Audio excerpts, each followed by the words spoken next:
Hello, in this video I'm going to show you how to export Billings in XLSX file. In order to do so, go to Charges.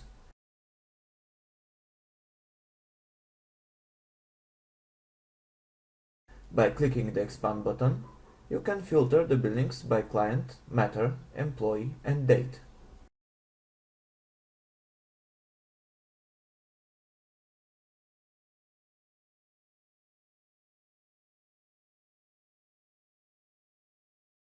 When you select the requirements, hit the Apply button.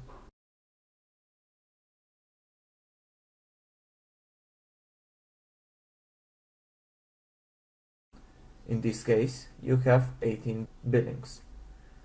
When you click on the Gear button, you have the option to export to XLSX.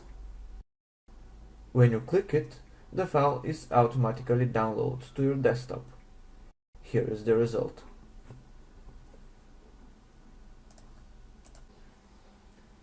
I hope you will find this video useful. Thanks for watching and have a nice day.